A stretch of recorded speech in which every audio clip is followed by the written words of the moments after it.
Hello. Hello. We up? I think we're up. Let's get some comments going. I got 2 people in here. Let me know you can hear me. Everything should be good. Should be rolling. Welcome to the Touching Base podcast and Merry Christmas, everyone. Holy crap. We made it.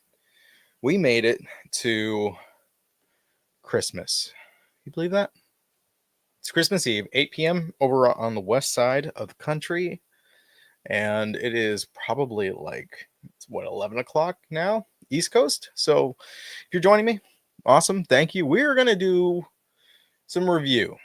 Not very organized, but we're going to do some review. We're going to look at each individual team and we're going to rank them. We're going to put them on a tier. We're going to look at what they've done so far during this offseason and compare them. Put them on an S tier. You have an S, A, B, C, D, F. Some of them are quite obvious. Some of them you might be surprised on where I would put them. And I'll give a reason why, obviously. So we'll get into that as well. So, Merry Christmas, everyone. Happy Hanukkah if you're Jewish, I guess. That starts the day after. So you guys can have fun for your 8 crazy nights after everybody opens their gifts that celebrate Christmas. At least you guys get 8 days. Just finished watching The Grinch Who Stole Christmas, the Jim Carrey one. Excellent movie.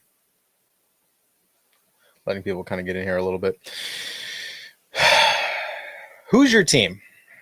Comment down below your team, what you would give them in a grade. I want to see it. I want to know. What's the Christmas grade you would give your team for this offseason? What they've established. Not how good the team is, but what they have done so far. Name the team, put a grade. It could be an A+, it could be B-, could be C+, could be S+ if you want. If you want to include S, that's like super tier, right? Super high. We'll see. All right. I have for you guys tier maker. Nice little easy one here. Got all the teams. We're going to go through each division since it's late over on the East Coast.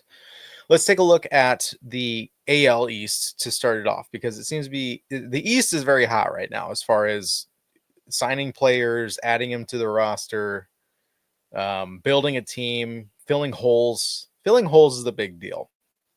So, with that said, let's start with, I don't know, who should we start with? Let's start with how about the Yankees? Big name, easy to go off of. They made a lot of moves. They were obviously the number one team in the AL for the Soto race. So they've made quite a bit of moves. If you look at their transitions, or their transactions throughout this offseason, starting all the way back on November 3rd, from like the very beginning. I mean, they released, the first thing that they did was decline the $5 million club option for Lou Trevino, their right-hander, but they also purchased contracts and off the DFA, like Taylor Trammell. He's now in New York.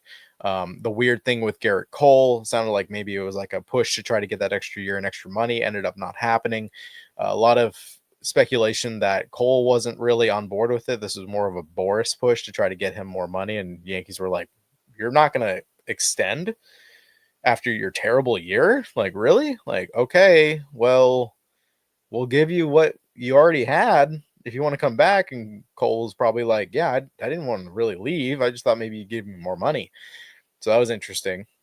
Trent Grisham signed a 1-year deal, $5 million, avoiding arbitration. That was back on the 22nd, so pretty quick.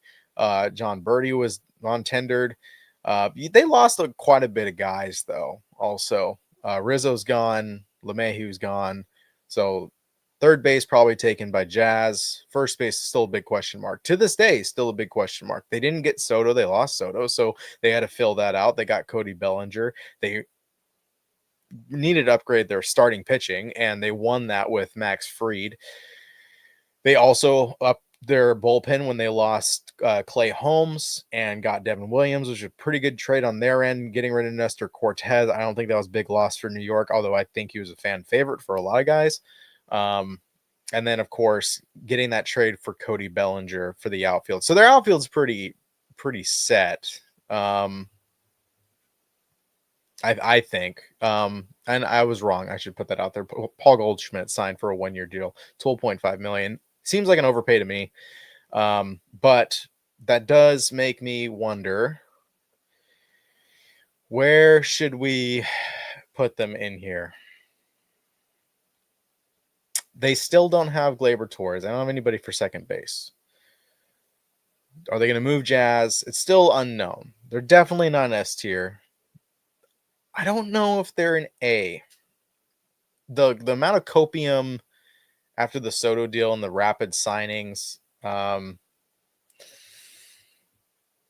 gonna be a little harsh. I'm gonna say a B so far, just because of the hype around Soto and then what else they were planning on doing the rest of the season. I'm gonna give them a B. It's definitely a B plus. It's in between B and A. I might change this a little bit later, but Yankees are gonna B right now. It's not bad, and I'm gonna be harsh on teams, especially my own. So don't get confused. Don't think I'm being biased here. They're a B for now. They might move up to an A. They're definitely not a C. They've done some good stuff, added some good arms, taken arms away from teams that probably needed people. Like Max Fried probably should have gone to Boston, and we'll get to Boston, I think, next. What's on the list? Let's go to the next one. Yes, it is Boston. So Boston Red Sox is next on my list. So recently, they signed Walker Buehler. In fact, yesterday they signed him for a 1-year, $21.05 million deal. Almost double what they were able to sign Max Fried for. Is that what I'm seeing? At least for a yearly rate. Oh no, sorry, I'm thinking of Paul Goldschmidt. I'm going to get my numbers mixed up because it's late. But they're paying double than Paul Goldschmidt for sure. So the thing is, it's a 1-year deal, but I kind of agree with that, because if you sign anything longer and he is just as injury prone as he was with the Dodgers, then you're kind of stuck in this like Giolito loop. You know, you sign a guy and then he's out for the whole season, Tommy John or whatever the injury is. That sucks. So the 1 year thing is like, okay, he could be really good for us. It's kind of like that beginning of the full throttle.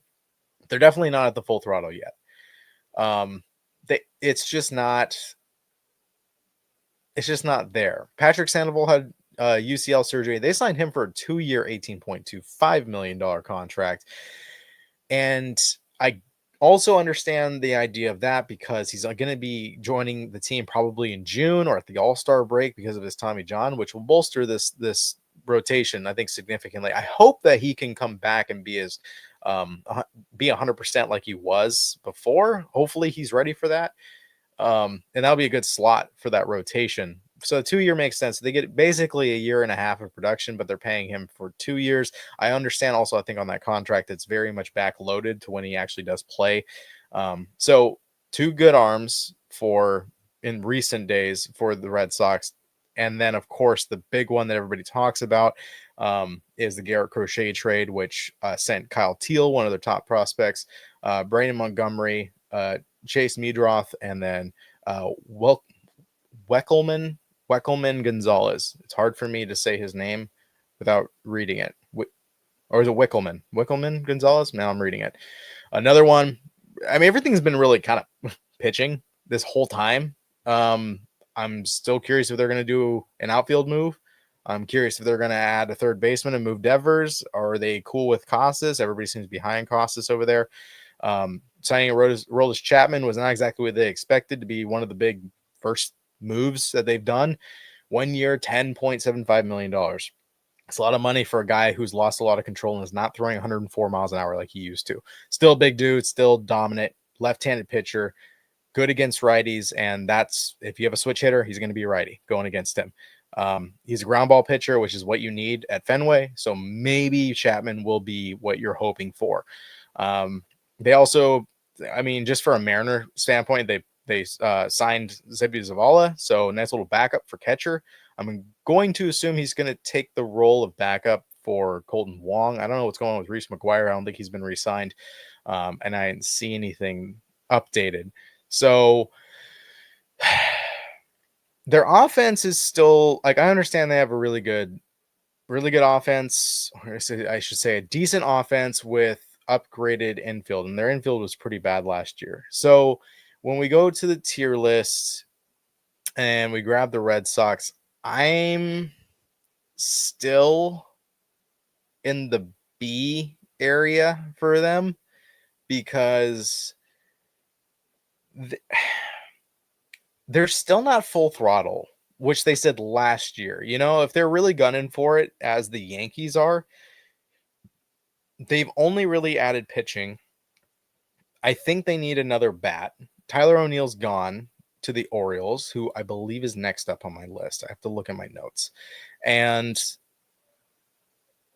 I'm just not seeing that. There's a lot of talk, you know. There's still Bregman that's out there. There's still Pete Alonso that's out there. There's still Teoscar Hernandez that's out there. Santander is still on the market. There's a lot of big bats that are still available. And honestly, if they wanted to add an outfield, which a lot of Boston fans were like, I think we're good. Like you're happy with Abreu, you're happy with Duran. Obviously, you're happy with Duran.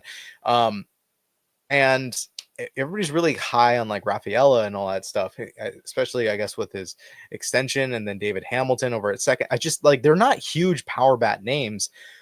I feel like they should be adding more as far as their hitting, like a right-handed bat that hits like high angle, a high degree, medium to high exit velocity balls, like easy to hit home runs in Fenway, kind of right-handed bat. Maybe they'll move with that. I don't know, because if they did, I'd put them in an A. They just haven't got a bat, unless I'm missing something, but I don't think that I am. And we're waiting for Anthony and Mayer to come up, and we'll see how they perform in Fenway. But I got to give them a B. For now, we might move them up and down. I'm pretty confident that the Yankees have a higher chance of going up in this if I change my mind and do comparisons, see how everybody else fills out. I haven't pre-done this, so Don't feel like I'm being biased by any means at all. So, moving on. The Orioles. They just brought back Matt Bowman. I don't know why he keeps going away, coming back, going, come back. 1 year, $1.1 million minor league deal. Good right-handed relief pitcher that had a lot of ties with the Mariners as well. Knew a lot of the starting pitchers there, so he comes from a good place. But Tomoyuki Sugano is the MVP Hall of Famer of Japan that is coming over in his 30s to play in the MLB for the first time, and the Orioles picked him up, and they needed someone to replace Burns because I don't know what's going on with Burns. Why hasn't he signed yet? I don't know. I think it's more he's going to be probably the last one that gets signed, I would assume, just because that is going to give him the highest volume, because a lot of teams need pitching. And when the trade deals go down, like if it's for Cease with the Padres, if he goes somewhere else, if Castillo gets traded from the Mariners, if who else is another guy that's like on the chopping block for starting pitchers that are really good. Luzardo was traded, so he's off the board. There's quite a few. I'm trying to think of like the high-end top ones that are probably on the move. I mean, Trevor Williams hasn't been signed either. But once the trades go away where those AAVs are lower than what the free agent market is, then he can kind of name his price. So I doubt he's going to go to the Orioles, because the Orioles, they've spent their money. They got Gary Sanchez for a DH role, and they got him for cheap for $8.5 million. They signed a 3-year contract with Tyler O'Neill, and they're moving in the left field fence by 6 feet to 20 feet, depending on where you're looking. And they'll probably cater it to his hitting so that he can hit a bunch of bombs in that stadium. And he seems happy to be there. Boston didn't give any effort at all to re-sign him. I don't know why, because he did really well there, but good for the Orioles. Manuel Rivera re-signed for a 1 year, $1 million contract. They might trade him away because their infield is pretty stacked. He's going to be riding the bench for a while. Let's see. Dominguez is sticking around. Colombe is sticking around. Ryan O'Hearn is sticking around. These guys are just kind of the floaters there, but they got a starting pitcher to replace Burns. They already have a really elite pitching when it comes to Bradish and Rodriguez and Means. Means is okay.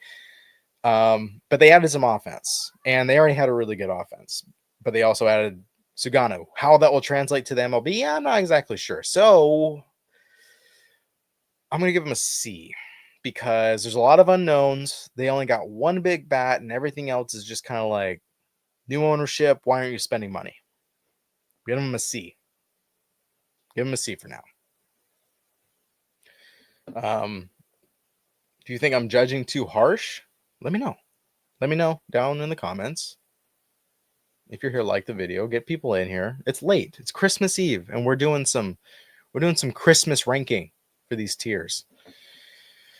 What's next? Blue Jays. Oh, the Blue Jays. Traded for Andres Jimenez, giving up Horwitz and I believe another pitcher.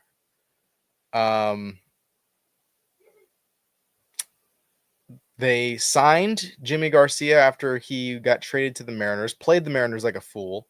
So good on them, I guess. We'll see if he can pitch, but a 2-year, $15 million contract for a guy that literally played like a quarter of a season last year. I don't know if that was smart. I don't think they spend their money smart, Blue Jays. It's been very interesting. And I don't get what the Mariners are doing either. But they picked up Nick Sadlin from Cleveland. That was Horwitz and Nick Mitchell were the ones that went to Cleveland.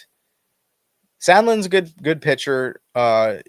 Andres Jimenez, he is an excellent defensive player, which is kind of the way the Blue Jays seem to work. They operate getting defensive first players, and it's not working and they continue to do it, there's a definition of insanity, and that is doing the same thing over and over and over and expecting a different result.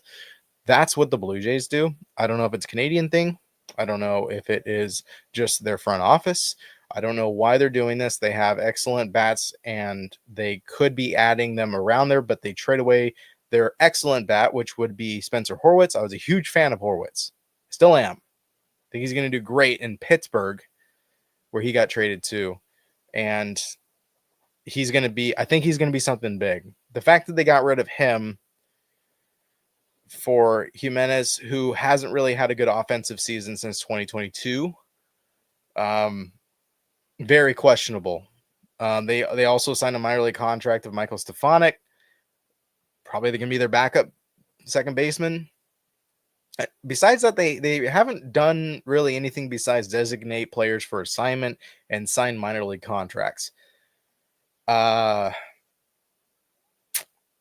Yeah, nothing else really moved there for me. So Blue Jays are in the they got Sadlin, but for now I'm going to put them in the F zone. I think they failed miserably. They're following a scheme that's not going to work. On top of that, which makes me feel a little bit more comfortable putting them in the F category, is because they can't seem to extend Vladdy. Until they extend Vladdy, this offseason's a failure for them.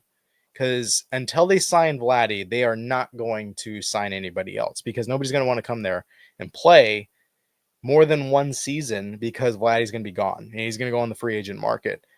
Bo Bichette doesn't want to play there. He's already said it. He doesn't want to be there. He's not happy there.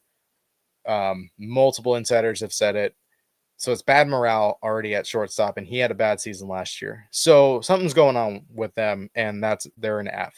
They are an F for sure. Last but not least, in the AL East, we are doing the Rays, who have gotten zero love and like zero luck. Love, luck. There's no Christmas spirit in Tampa right now. If you are a Rays fan, I feel bad because you lost your stadium.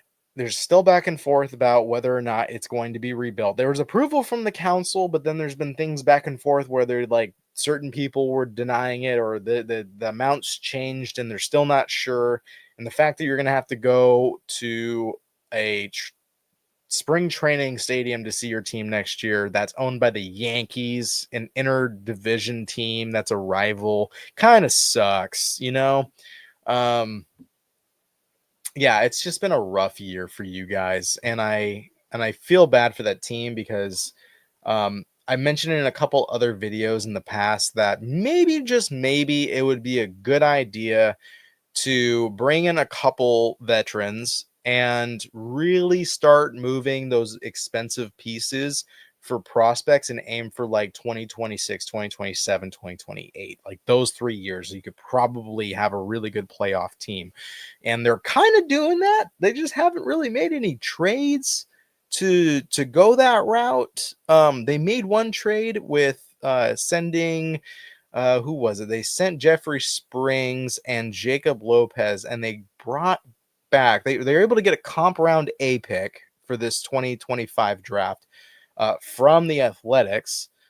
And let's see, they were able to get Joe Boyle, a relief pitcher, Will Simpson, a first baseman, and Jacob Waters, who's also another pitching hand. Now, they're really good at developing pitching, so I have no doubt that they'll be able to turn them into possibly something. Giving up Jeffrey Springs, I think, was more so getting that comp round A pick from the Athletics. Being the Athletics, they have a higher seat in that. So I know they can develop pitching. It's not really a huge loss to Jeffrey Springs. Jeffrey Springs is good. And hey, good for the Athletics. They are. We'll get to them. They're spending money for a different reason. So they signed Danny Jansen, 1 year, $8.5 million. They also signed I think someone who's going to surprise us next year, Eloy Jimenez, who had a terrible, terrible, terrible season, terrible multiple years in Chicago. And I think Chicago is just a mess in general. And nobody's playing well because the organization is being poorly ran. And so they signed him for a 1-year, $2 million deal after I believe he had like a 6-year, $60 million contract with Chicago that did not pan out. Now he's getting league minimum. It's a minor league contract and also, but I think he'll be able to hit in Tampa. We'll see how that works playing in a spring training facility, but they're going to be there in spring training anyways, right? So they'll get used to that park a little bit. It'll be new for everybody. It's kind of a fresh start. This might be good for the Rays. But I still think they should be I think they should be trading away Yandy Diaz, and that might be one of the things of Will Simpson coming over from the Athletics. Maybe he takes on that role. Yandy Diaz gets traded away for top prospects. Mariners could be involved in that. They have plenty of them, and there's a lot of holes that the Rays could be filling with those prospects for 2026, 27, 28. You also should probably be getting rid of Brandon Lau. He's a good second baseman, but he's very expensive. He's one of the most expensive guys on the team. 6 years in, veteran, but very expensive. Move him to a team that needs a second base. It could be a Yandy and Brandon Lau trade to Seattle for prospects if they're willing to take maybe another contract to kind of balance out the money. I don't know how that would work entirely, but there's a possibility there, or just another team that wants a second baseman, needs a second baseman. Could even be the Yankees wanting to get Brandon Lau and sending over some prospects that way, because they're a team that I think should be prepping for 2027, 2028. So going over to the tier board, the Rays, where are you guys at? I am, there it is, TB. I don't think they haven't done anything big, but with the expectation of this team, I personally think it should be a rebuild time for them, which I think they're kind of doing, and giving shots to cheap veteran players that have potential probably. I think right now I kind of want to give them a C, just because they're kind of doing what they probably should be doing at this point. They are moving, they're moving people, and they're getting prospects, they're getting draft picks, they're getting a lot of that. So I'm gonna put them at the C. I'm gonna put them at the C. I'm gonna roll with that. That might change. We'll see. NL East. Let's get this rolling. It's already been 30 minutes. Let's get this rolling. The Braves. We'll start with the Braves.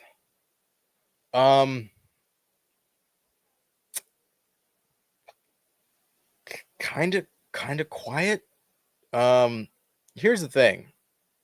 They were like one of the first ones to do a trade with the Angels.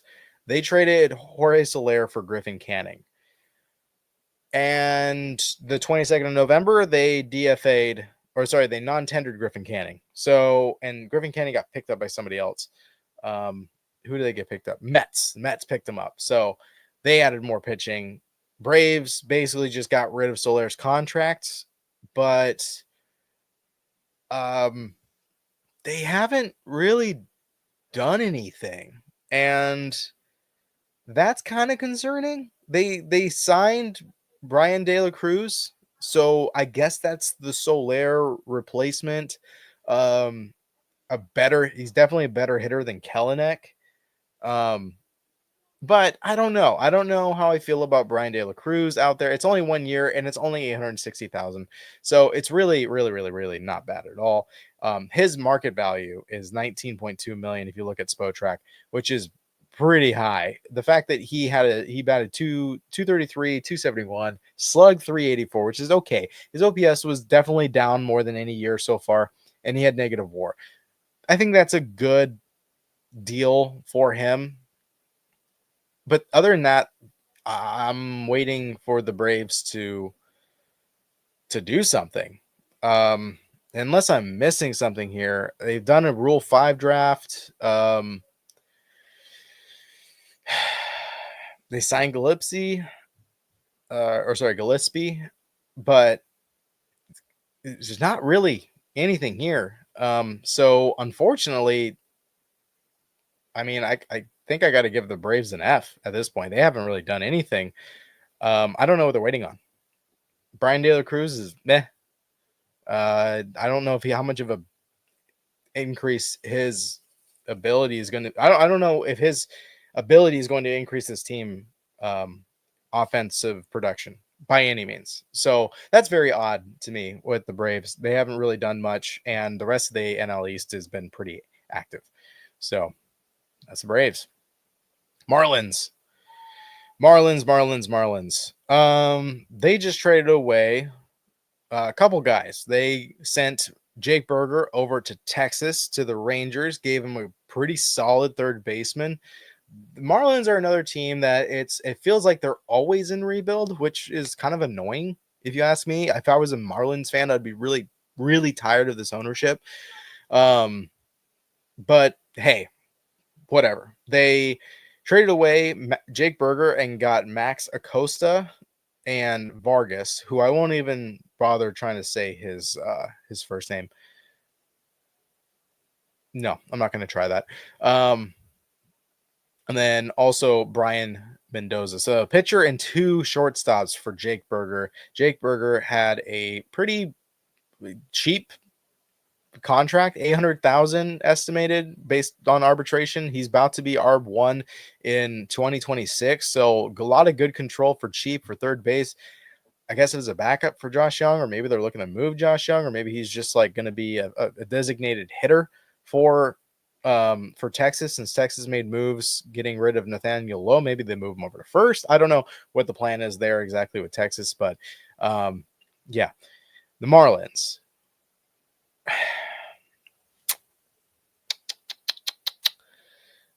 They released Sixto Sanchez. They released a lot of guys. They haven't really done a ton, but they did trade away.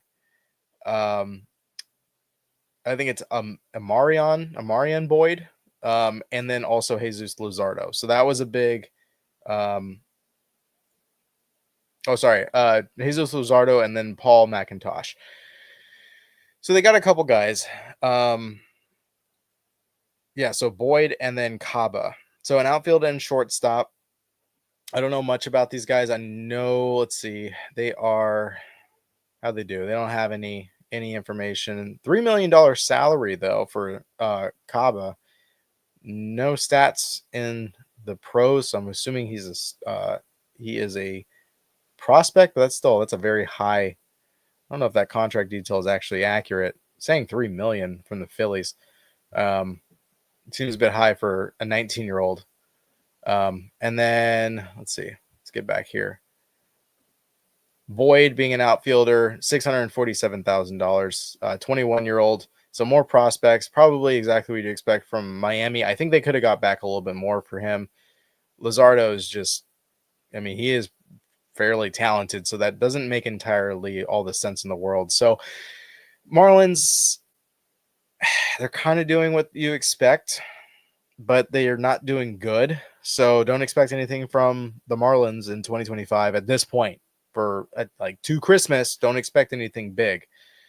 Yeah, very, very interesting how this is playing out. I have nobody in the A or S tier. This is surprising. So moving on. Washington Nationals just made their first move. I was wondering what the hell's going on there. So, they did spend a lot of money picking up contracts that they already had on their books. So, for example, Robert Hassel III, his contract was purchased by Washington. Mason Thompson got a 1-year, $770,000 deal, avoiding arbitration. They non-tendered Kyle Finnegan, which was interesting. So I wonder who's going to pick him up. Also, Tanner Rainey and They also got a couple Rule 5 drafts that were pitchers specifically. They signed Michael Soroka for starting pitcher. I don't know how he's going to do as a starting pitcher there, but 1 year, $9 million deals is not too bad. But the big thing here that I think they won on was trading away Robert Garcia and getting Nathaniel Lowe. Now, Nathaniel Lowe is a expensive piece for Nationals budget. Let's put it that way. 10.7 million. He's an ARB4 going in 2026. And then he's a free agent. So they got him for 2 years, and he was pretty damn good last year. So that's why I'm saying they kind of won that trade, in my opinion. A 2.62 WAR. According to Spotrac, his OPS was 762, slugging 400, batting average 265. The dude struck out the least of his career this last season, not even counting the World Series year. He struck out, in fact, 40 strikeouts less this year and hit only one less home run and hit 69 RBIs. His production numbers were really good. Now, his plate appearances went down by about 200, but I'm going to leave it as acceptable. I think 500 plate appearances throughout the season, starting in 136 games, is fine with me. He played in 140. That's a huge pickup for the Nationals. I think that was a win for them. I think it was more of a salary cut for Texas, which is fine. I don't know why they're cutting budget. They have a lot of expensive players, but maybe it's just after last season, they just felt like it wasn't necessary if they're not going to be the front runners for the World Series again. But Nationals, that's a big pickup. Other than that, they've been very quiet, so I can't really give them too much. It's a good replacement for Joey Gallo. So if I go to the Nationals, I don't know if I give them a C or a D, because they're not done yet. And really, what do they need? They have a very young outfield. They have Dylan Cruz. They have James Woods. Hassel the third can still play. They only really needed a first base. Garcia at second is really good. CJ Abrams, maybe they'll move him, but they don't need to. I'm going to go with C just because they don't really need a lot, but besides pitching. So it's not good, but they've taken care of the holes that they need to as far as their offense goes. So I'm gonna live with that. I'm gonna say, yeah, Nationals get a C. Not great, but they made a move that was necessary. But they're not going crazy. Are they better than last year? Yeah, maybe. Maybe they'll be better as long as everybody performs like they did last year, and then they get more reps to James Woods and Dylan Cruz, and maybe their bats wake up. I think that would be good for the Nats, especially with Nathaniel Lowe being there. If he can perform like he did in Texas, it's better than having Yepes in there. So I consider that a win. Mets.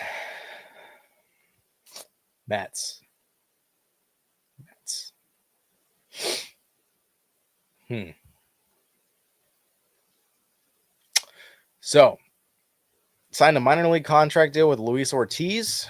They signed a 1 year, $4.25 million after Griffin Canning was dropped by the Braves. So they have Griffin Canning for pitcher. I think he did perfectly fine. Did very well over in LA with the Angels. He wasn't like Tyler Anderson good last year, but he can still perform. He can give you innings, and I think that's really important. Sean Manaea is coming back, 3 year, $75 million contract. That's kind of like the typical story of these really high paying contracts for these starting pitchers that are, he had a great year last year, but he's very spotty. Manaea. I'm glad he went back because he obviously proved that he can pitch in New York and Queens, but the big one obviously is Juan Soto. But does Juan Soto, for a 15-year, $765 million contract, a contract that is more than any professional athlete has ever been paid in all of sports history, not baseball, sports. I'm talking football, soccer, golf, everything. The largest contract ever in history. does that bump you up to an A? Because you got Soto. You also got Montez. You also got Genesis Cabrera over from the Blue Jays. You also have Jose Siri that you got very, very beginning of this season from Tampa Bay. That's the reason why I thought Tampa Bay was going to be kind of like moving people around. As far as I know, Winker's still available on the free agent, so I don't think they're going to bring him back. They brought on Joey Meneses, so minor league deal. We'll see if he can bounce back in some way. But the biggest thing here is you lost 3 pitchers. One of them signed in Sacramento, Oakland, whatever you want to call it. But you replace him with Frankie Montes, 2-year, $34 million. That was an overpay in my book. Frankie's always been overpaid, and he was fine. He did well in Cincinnati, but he's always been overpaid in my book. You got Clay Holmes, and you put him as a starting pitcher for 3 years, $38 million. That to me didn't make sense. I know he did decent as a starting pitcher, but I still think he's a relief pitcher kind of role, even though he did really bad towards the end of the season for the Yankees. You got Griffin Canning. You got Sean Manaea. You got 4 starting pitchers added to your roster that you can kind of move around, along with the guys you already have, like Davidson, Peterson. I always get those mixed up because I think of Pete Davidson. Where do we rank them though? You filled your pitching. You lost pitching. You filled it.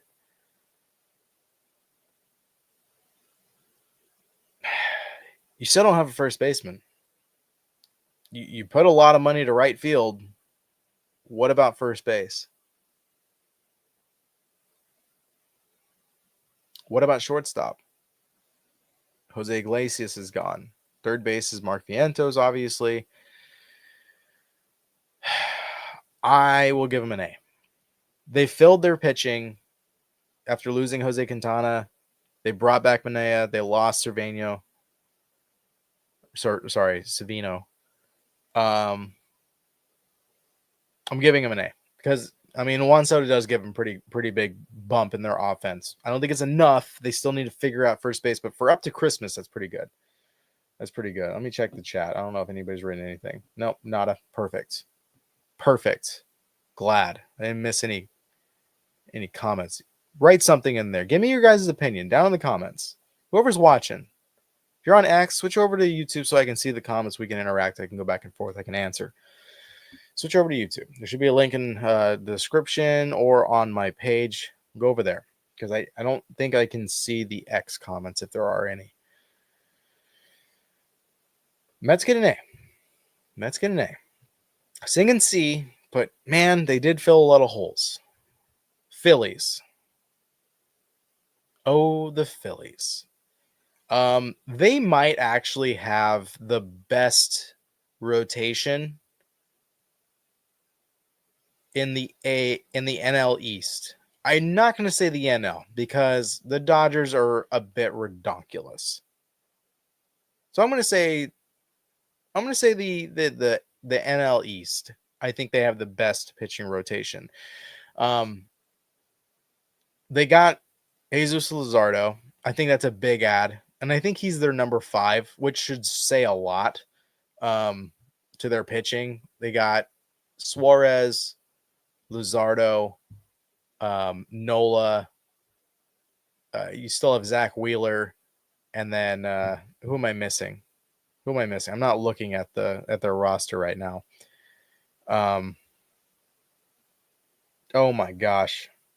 I'm missing a big name. I know I am. I don't know why I'm drawing a blank right now, but that is an elite rotation at this point. Plus, you did a 1-year, $10 million with Max Kepler. Great bat as a right fielder. I'm assuming he's going to be out and right. And then they're going to have Castellanos in left, Schwarber as a DH. That makes sense to me. Kepler's a good bat. Good old German bat. So good for them for adding him. They haven't really splashed too big. They re-signed Garrett Stubbs. I guess that's going to be a good backup option for Real Muto, who hasn't really been amazing. But yeah, they don't have Austin Hayes anymore. Dropped him. Just not a lot of moves in the offseason, but I think the big thing was adding that right fielder, adding the Max Kepler, and then adding Luzardo for that rotation. That's a very good rotation. Joe Ross getting picked up as well for 1 year, 4 million for their bullpen. That was a really good addition as well. This one's hard because the Phillies don't need a lot of additions, you know what I mean? Like, they're pretty stacked as is. I don't know what's going on with Bohm, if they're going to move him to another team. I don't think they need to trade for a pitcher now. So, I mean, what do you trade for? You have Trey Turner. You trade for another third baseman, or are you trading for more like bullpen depth or prospects? You trade for prospects and then you sign Breggy or something like that. You know what I mean? Like, it's very confusing. They haven't, they're kind of in the middle of B and C because I think it was good pickups. They got Luzardo for a steal. Max Kepler is a little bit of an overpay in my book, but you know what? They have money. I'm gonna give him a C because this is based off of up to now the offseason ranking. I'm gonna give him a C. They added a really good pitcher. They added a really good right fielder. They filled their holes like they're supposed to, but they're not like insanely. They're not Soto holes. You know what I mean? We'll see. Leroy Jenkins. I'm kidding. What's up, brother? Merry Christmas to you. Yeah, your Mariners. My Mariners too, buddy. We're gonna get to that. We're in the NL East as we wrap that up. Phillies are gonna see. We might move them at the very end. We'll see. AL Central though. White Sox. Oh! Did you see the thumbnail? Did you see the thumbnail? I know you people saw the thumbnail. A plus? Do I give him an A? Do I?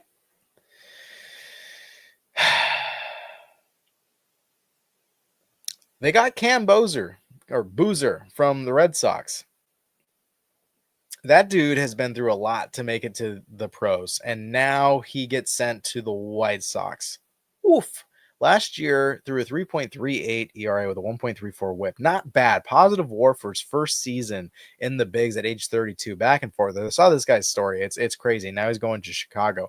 That kind of sucks. And for $800,000 is what he's getting paid.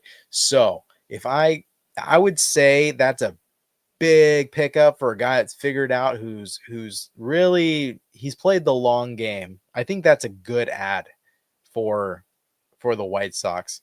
Yeah, I would say that's a really good ad for them. And you might be a little bit confused on why, but I'm telling you that's a good relief pitcher to have in your bullpen.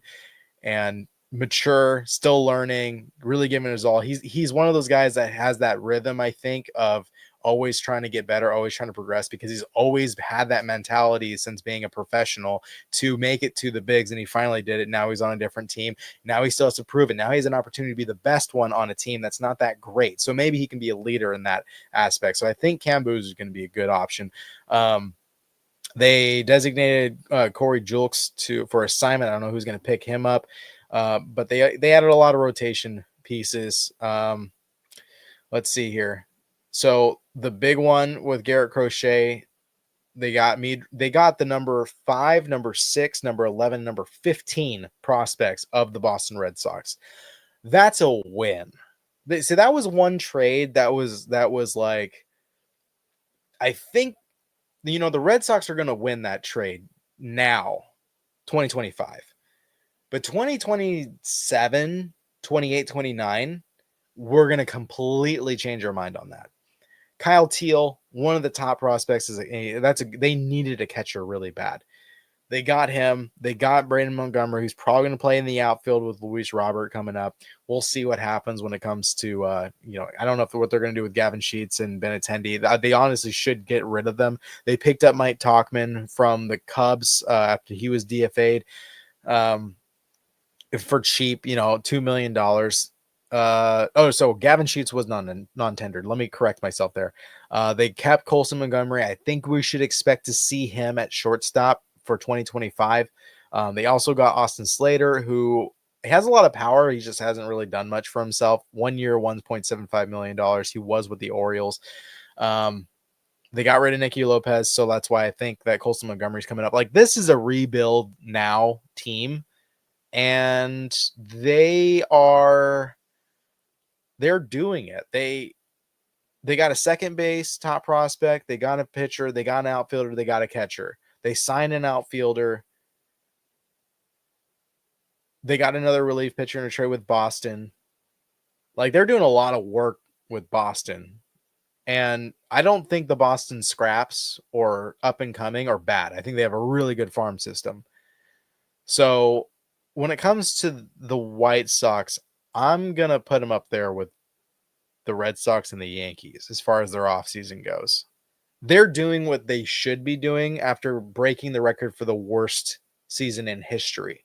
They're rebuilding. They are getting rid of their guys. They're Garrett Crochet, who has control to get back a massive chunk of the top 20 prospects of a really good team, a really good farm system that's well established and puts out a lot of good players.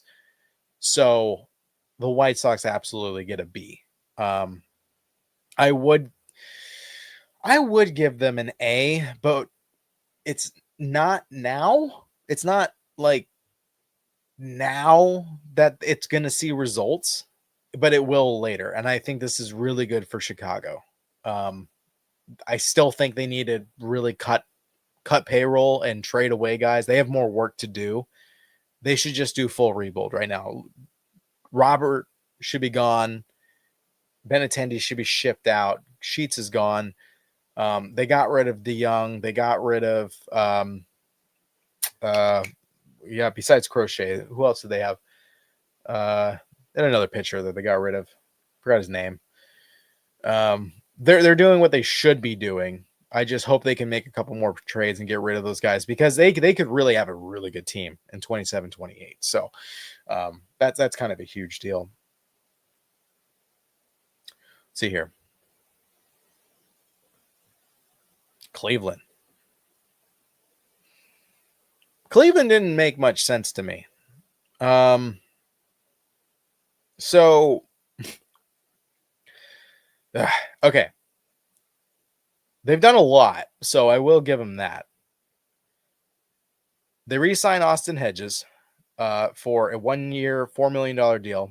So just basically a rental deal for 1 season. Backup catcher.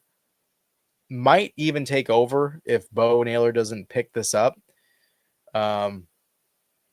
They traded Eli Morgan to the Cubs for Alfonso Rosario. This throws me off. Now he's a 20-year-old prospect, hasn't played yet.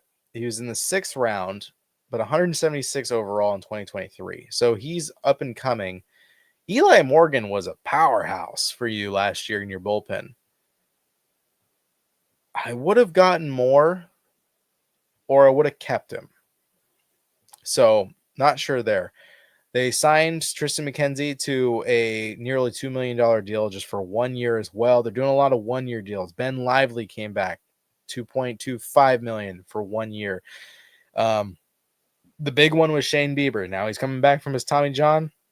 He wanted to stay, and he's staying 2 years, $26 million.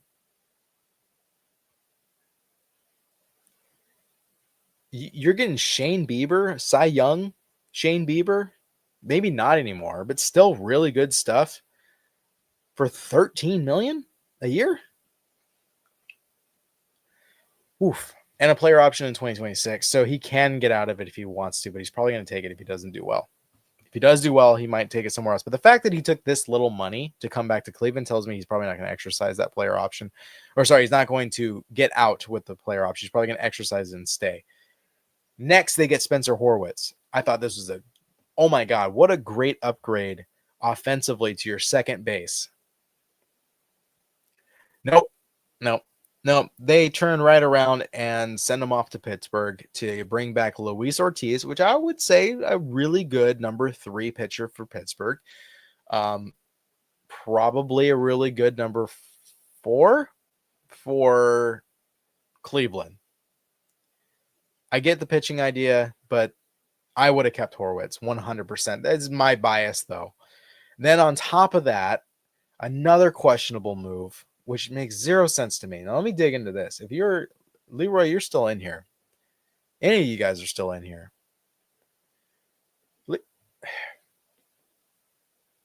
Okay. You traded away a 1-year deal. So not even 1 year. Traded away 1 year left on the contract of Josh Naylor. Okay. Which was like about $12 million. And you gave up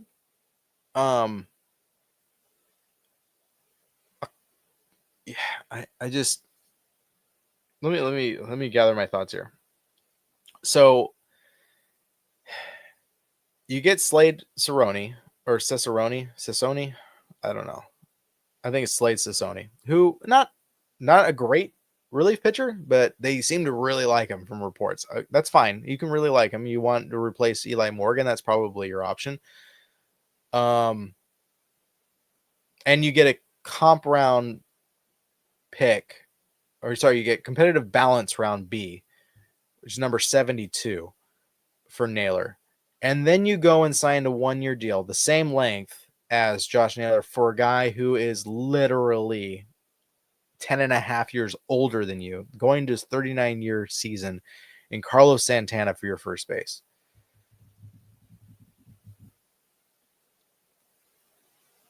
I would trust significantly more in Josh Naylor for 1 more year than Carlos Santana. Are you that desperate for a pitcher and a comp round for your draft? I just feel like you could get way more than just that if that was your plan. I don't know. I mean, good for you. You pulled the trigger because Carlos Santana chose that over a much higher offer from the Mariners to Carlos Santana, which is a whole nother issue we'll get into. But this is a very confusing for me, and I don't get it why Cleveland did this. You had an A when you got Horwitz, and and then when you gave up Eli Morgan, you got moved down to a B.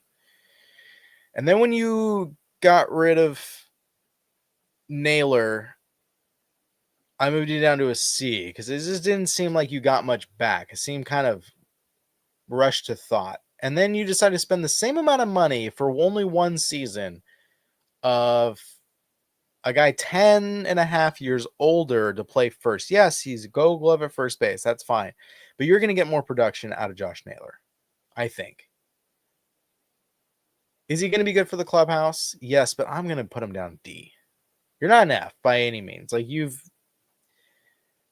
managed to spend all of this time to make your team exactly the same, if not a little bit worse, because what's going on at second base?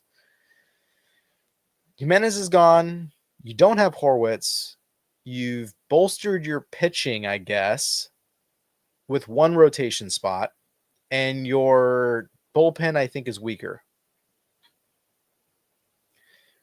You guys can hate me all you want, but I don't understand that move. I was a fan of what they did up until recently. It just does not compute to me. Guardians fans, you might disagree severely. Yeah, Leroy. Yeah, the Mariners offered double what he offered for 2 years with a player option. And he denied it. He declined it, and he went to Cleveland. I mean, that's kind of his home, as one of his that's his OG place. Maybe that's just where he wanted to go to retire. Maybe this is his final year. Maybe he didn't want to play 2 years. Maybe this is his last year, and he didn't need a 2-year contract. He wanted to just go out with a bang in his hometown back when he was an Indian. Now he's a Guardian, same city though, right? And he played well there, so you can't hate it, I guess. But I don't like the move by Cleveland. I think Cleveland,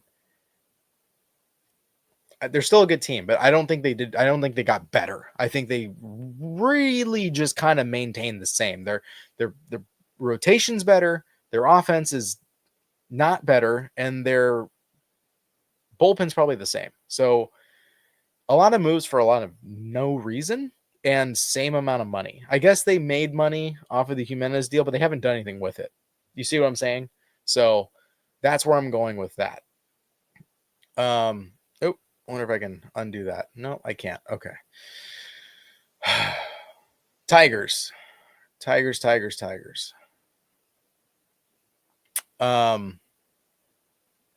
Let me get this. I accidentally exited out. So if you guys are curious on my notes, I had to switch back.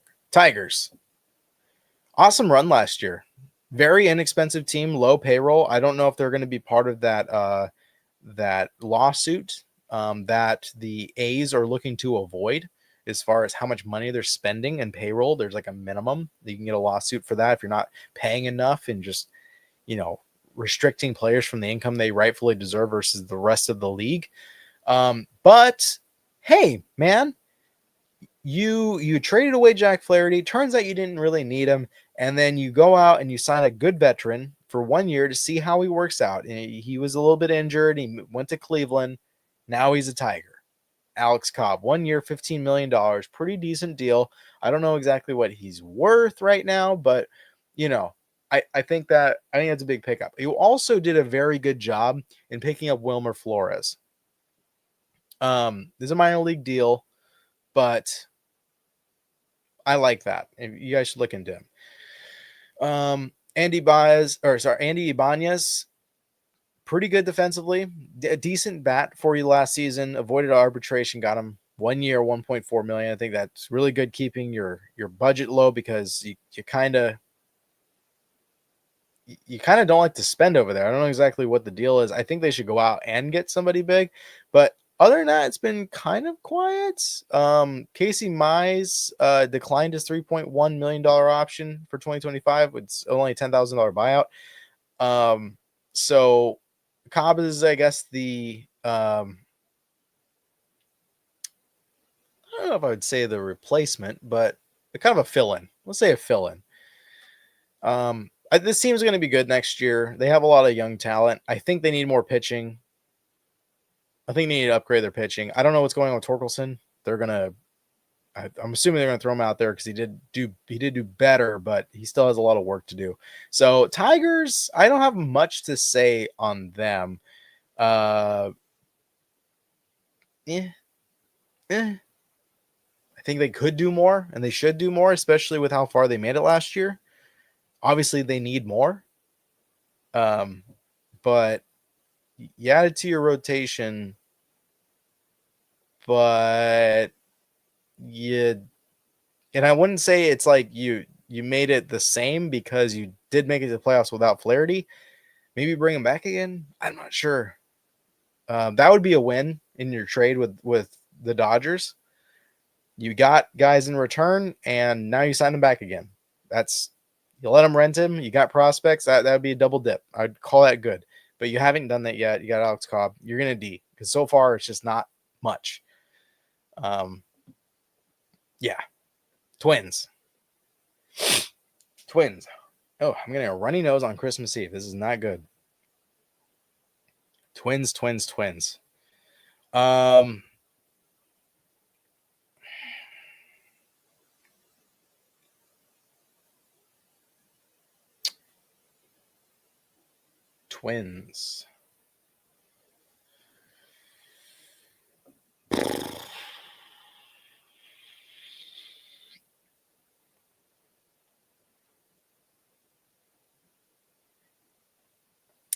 Next team.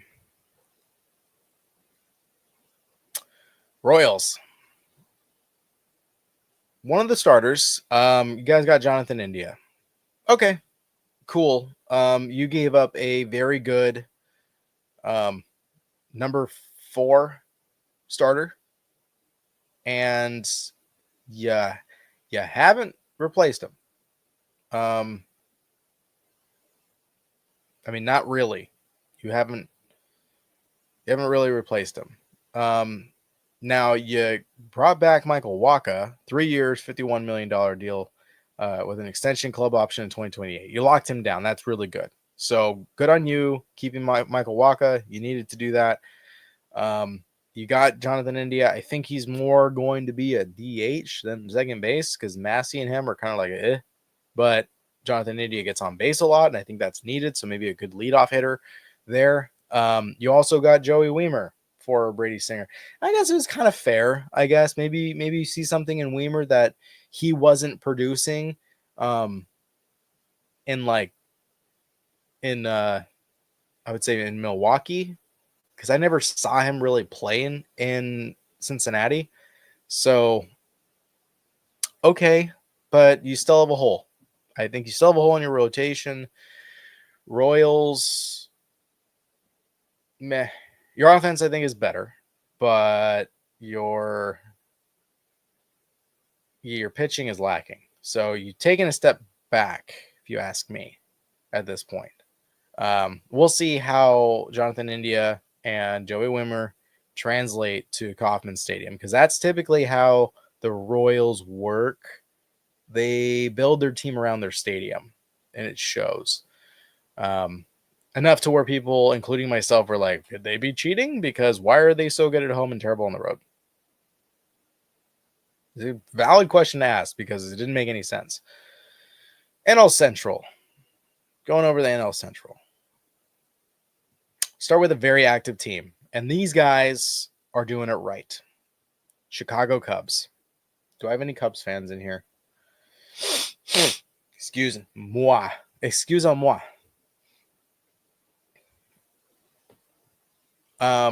Your trade with the Yankees, I approve. You got, is it Cody Poteet, a starting pitcher from the Yankees? I believe he started over with the Rays, right? No, Marlins, sorry. Cheap, $800,000, pre-ARB. He's ARB1 next year. You have control.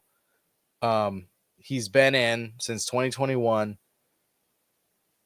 ERA is 2.22 last year. He only started in 4 games, but he's been positive WAR his whole time. Starting pitcher, probably number 5 if he is going to be in that rotation. I think it's a good pickup. You cut a ton of payroll. You're only paying $2.5 million per year for 2 years for Cody. Oh my God, that's a huge thing off your books. You need to make sure you spend that money, because a salary dump would make me change my mind. But I highly doubt they are sitting on this money and they're not going to use it towards something else. So, and Bellinger was not needed. You also grabbed Kyle Tucker. That's been the story of everything. You got rid of Isaac Paredes, who did nothing for you at Wrigley. You got rid of Wesneski, who was a good reliever, but you can still fill that up. And then you also gave up Cam Smith, another third baseman that is going to be very good for Houston. But Kyle Tucker right now is going to be great if you can lock him down for an extension, which maybe, just maybe, what they're not spending the money on Cody Bellinger's dump, if you want to call it a dump. It's not a dump, but his salary dump, maybe they're trying to say, hey, we want you here for the long run. What's your price? And maybe, just maybe, they are using Cody Bellinger's payroll to take a chance and lock him down for 5 years. And that could include all that money they were going to be paying Bellinger. That's something in the back of my mind. They also went out and spent 2 years, $11.5 million on Carson Kelly. Awesome. I mean, mutual option in 2027, so that's really, really good for them. But Carson Kelly is a big upgrade versus Amaya behind the plate. They needed a catcher so bad. It was so bad last year. Amaya is not bad. It's just, it was his rookie year. He has a lot to learn, and he needs somebody to work with while he's there. Now, you did spend 2-year, $29 million contract on a guy who pitched 8 games last year. Was he good? Yeah. But that's a lot of money for a pitcher that has zero proof that he's going to be productive next year in Matthew Boyd. I don't think it's a bad move. I think that's a very high risk move. So that is a knockdown in my book. Everything else is very good so far. They picked up Matt Thaiss, who was with the Angels as a catcher. He'd probably be your third guy at catcher just in case something happens. You got rid of Patrick Wisdom. I believe he went to the KBO, in fact. Is it him or somebody else? I don't know. Mike Tauchman's gone. You kind of caught a lot of the fat. Mick Madrigal is gone. Yeah, it's just, let's see. You got Eli Morgan. That's right. That was another pickup from Cleveland. That's an excellent guy that, in my mind, is an improvement over Wesneski. So there was a lot of planning involved that really worked out, I think, for the Cubs. And the Cubs are doing really well, and they still have a lot of room to grow. And they're probably going to sign another pitcher. I don't see why they'd be done with pitching at this point. They could probably grab another starting pitcher, more bullpen arms. And, I mean, their outfield's pretty set. You have Tucker, Crow Armstrong, and Seu. Is he going to be DH? Ian Happ probably in left field. And then your Michael Bush run at first, and then having Matt Schott third. You still have Nico Horner.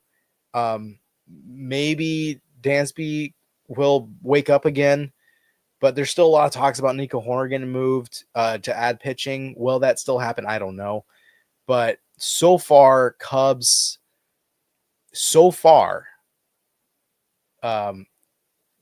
Cubs are up there for me because they don't really have any holes. They really don't, because they intentionally moved Isaac Paredes so Matt Schott can come up and play third. Will they do more? I don't know. This might be a little biased, but I like what they're doing. And the fact that they don't have that Bellinger money anymore, they can get another guy, or Tucker is going to be a Cub for the remaining years in the MLB. And if he can stay healthy, that to me is very similar at way less money so far than Soto. A lot of you are going to cringe at that, but the Cubs are having a really good offseason up to Christmas Eve. Yeah, let's get the ball rolling. What do we got here? Cubs. Reds. They picked up Jose Trevino. They traded him from New York, and they gave them Alex Jackson and Fernando Cruz. Very good pitcher, Fernando Cruz. So I think that was a big pickup for New York.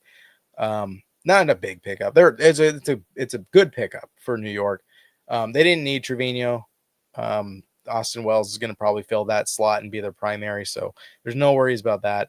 But other than that, besides Brady Singer coming over from the Royals, it's a good addition for your pitching, and you re-sign Nick Martinez. You signed Sutter for a year deal. You just haven't really done anything up to this point.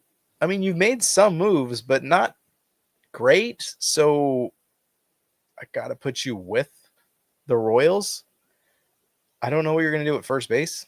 I mean, I guess Encarnacion Strand, but I'm not sure because you guys weren't great last year. So what are we going to do? What are we going to do? Your pitching is upgraded slightly, but that's about it. So D. Brewers. Very good last year. 90-plus win team. You've taken some hits, though. Turns out you didn't need Corbin Burns, but you, I guess, also didn't need Devin Williams because of that game versus New York where you're tipping your pitches, and that literally knocked you out of the playoffs. So that sucks. But giving him away for Caleb Durbin and Nestor Cortez, I understand you lost Frankie Montez, but was it Frankie? Yeah, it was Frankie, right? Yeah, Frankie was there, and then he went to the Reds. I have to remember that whole transition. He's been on a lot of teams and paid a lot of money. Nestor Cortez, he also was not a very good guy to have in the playoffs. So good luck having Nestor Cortez. We'll see if he grows a beard out. If he decides to do his pump fakes, maybe he'll try and do a full beard. That would be very interesting to see. I think you should have held on to Devin Williams considering how cheap he is. But hey, if you want to fill a spot for your starting rotation, I guess that's the route to go. I knew they'd be cutting, but you guys also lost Willy Adames, and Willy Adames is now in San Francisco. So if Caleb Durbin is your replacement for Adames, that's a loss. That's a fat F. In my book, that's a big loss. I'm not going to count him out. I talked to Sam Olber with Locked On Cubs when we were talking about the Brewers, and he said last year he counted them out, and look what they did. So I guess I should be as humble as possible, but you don't have Bryce Wilson. You don't have Colin Ray. You don't have Jake Bowers. Montez is gone. It's just, I mean, Heron. That's wrong. Heron. I'm trying to look at this. I'm trying to rationalize to give him a good, but it's not looking good so far. Yeah. Brewers. Yeesh. I might be harsh here, but there's been no fill-ins for your top contributors. Okay. Be fair. Aaron, what's up? I'm having a good one, dude. I don't know when you said that about 5 minutes ago. Aaron, if you're in here, you can join me on this. We can talk. So you know what? Actually, I forgot to do that. I was going to invite you guys. You guys want some more people in here instead of just me blabbing? I think so. Stand by.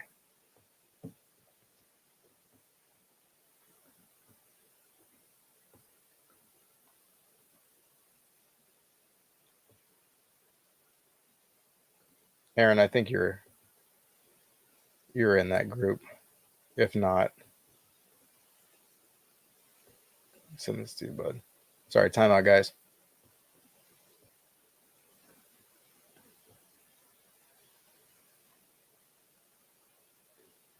There we go. We'll see. If you jump in here, I'm gonna have to put on my headphones and stuff. That way, there's no echo. But Merry Christmas to you, bud. If you don't make it in here, you might be going to bed. So where are we at? Yeah, Brewers get an F, my book. It's just not looking good so far, but they could make some changes.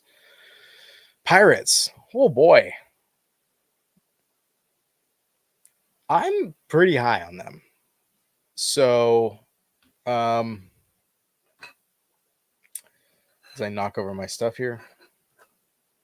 All right. They picked up Trey Cabbage. Then they released him. So I don't know what's going on with their planning as far as that goes. They got Emmanuel Valdez for second base from Boston. They signed, they traded away Michael Kennedy, Hartle. Luis Ortiz is a big loss, but this Pittsburgh rotation is good. I don't know exactly what the plan is. Because they don't have Connor Joe, who kind of fell off at the end of the season. Brian De La Cruz is gone. Where are we filling these? Like, these are big holes. This is left field, right field, kind of first base. You don't have Rowdy Tellez, which kind of screwed him over. So I'm going to try and be impartial to that. But you did re-sign Andrew McCutchen for DH spot, 1 year, $5 million, pretty cheap. You're keeping this guy he's probably going to retire at the end of this year. This is probably another one of those like Carlos Santana kind of style.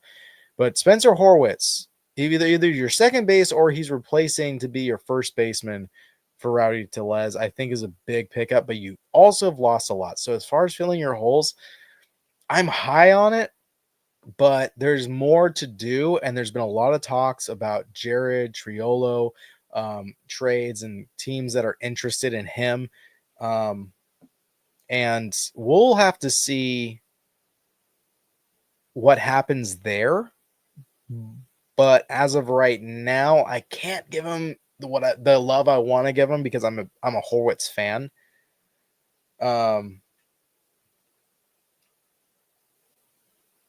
Yeah, Aaron, I'll give your Snakes love. We'll get to the NL West here soon towards the end because it's not as late as East Coast. So have fun at your party, bud.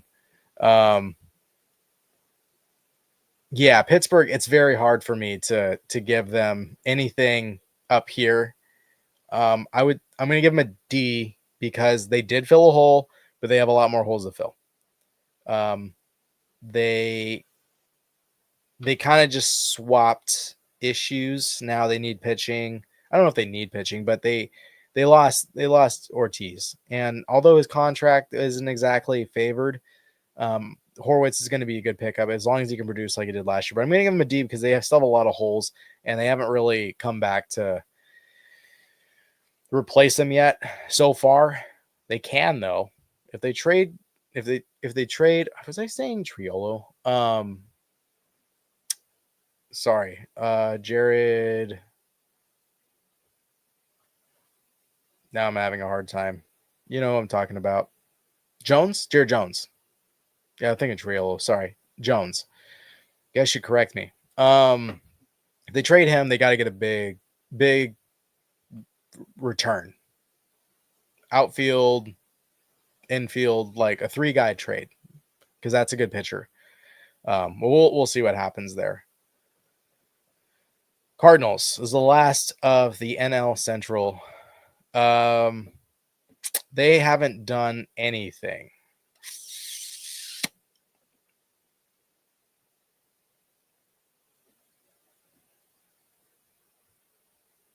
Yeah, there's a lot of teams that really have not done much. It's not good. There's not much to say about them. A lot of rumors, a lot of talk about them when it comes to Arenado, Ryan Hensley. Nothing's happened though. So I don't know. AL West. Oh boy. So a lot of you guys are Mariner fans, so this is going to get rough. Leave a comment, like if you're still here, like the video on YouTube. If you're watching on YouTube, if you're not on YouTube, leave a comment over there. Let's talk some ball. We're getting to the very end. AL West. So it's past everybody's bedtime. It's 9:23 here on the West Coast. Santa's in the air. Will Santa bring our teams the players we want? Well, as a Mariners fan, no, but we'll see. Let's start with the Athletics. The Oakland, Sacramento, Las Vegas Athletics. Well, they signed Urshela for third base. 1 year, $2.15 million deal. So that covers their third base hole that they had. They did trade for Jeffrey Springs, so they bolstered up their starting rotation. They gave away Boyle, Waters, and Waters. I believe it's Water and Simpson. And their 2025 first round pick in the comp round A. They gave up a lot for Jeffrey Springs, and Jeffrey Springs is not bad. He has a lot of control. So I should say a lot. He has 3 years, but still $10.5 million next year, $10.5 million 26, but it jumps up to $15 million. And it's a club option in 2027. So that's really good for the A's. 2027. They're probably going to exercise that to release him. He's a $750,000 buyout. They'll probably take that option unless he's just lights out good, which with only 7 starts last year, and 3 starts the year before, 3.27 ERA, and then his year that they're really paying for is 2022. 33 games played, 25 games started, 2.46 ERA. Yeah, 3.77 WAR. That's what they're hoping he can be in Sacramento, in the healthcare field, wherever they're playing. So, good. I mean, A's are spending money, so I guess that's good for them, right? On top of that, they overpaid for Luis Severino. 3 years, $67 million, the largest contract in athletics history, which is pathetic. And their bullpen or their rotation is building. It's very strong. It's a good addition and way better than it was last year, which is great. They're doing it now after they leave Oakland. So Oakland fans, you should be pissed because this is bullshit. They could have done this the entire time. They're not because they're scared of a lawsuit. I think they should still get sued if you ask me, but that's just me. Seth Brown re-upped first base, 1 year, $2.7 million. I guess just a little feeler to see if he enjoys a AAA stadium as a major leaguer. We'll see. Not much else going on. That's kind of it. They added a third baseman. They added 2 rotation arms. I would say they're better than last year, so I'm going to give them a C. Actually, you know what? I got to give them a B. Because they really upgraded their rotation. They are spending money. What teams should be doing. Are they better than they are last year? Yes, absolutely. They still have Rooker. Yeah, I got to give them a B. I have to. And Urshela is a good player. So that's a good addition to the team. So yeah, I am giving them, believe it or not, a B along with the White Sox as of right now. Christmas special tier list. Have to, right? All right, so this one sucks for me. I'm gonna have to swallow some pride here. The Houston Astros.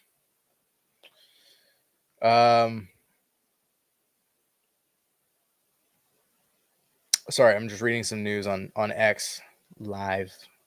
Something went down. Oh no, they're just interested.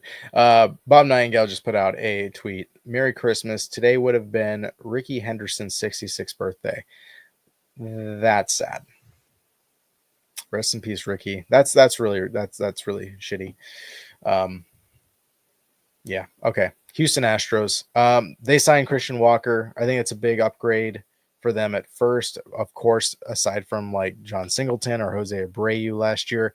3 years, $60 million. Mariners could have done that.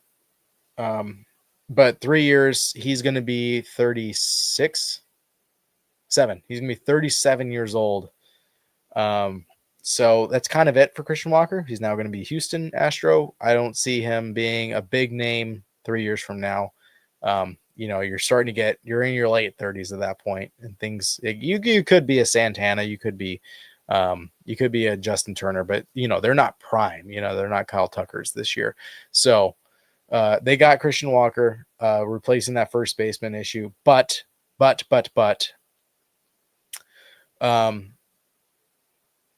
you did lose Kyle Tucker. I understand that you got Isaac Paredes, who's probably going to do really good in the Crawford boxes since he's such a pole hitter, hitting home runs. He got cold. We'll see if he can light it back up. You did get a really good bullpen help with Wisniewski and Cam Smith, who I guess will be your backup third baseman, but right now makes 0 sense. I guess it's the backup in case Isaac Paredes sucks.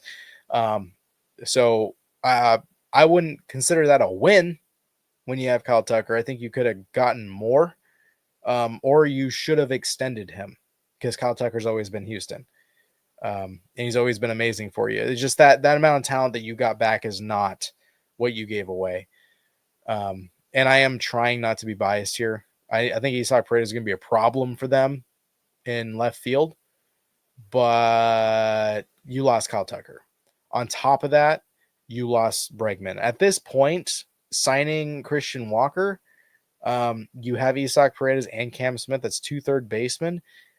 I don't think they're going to sign Bregman, and up to this point, it doesn't matter because he hasn't signed tonight. Unless he signs during this live stream with Houston, he's not.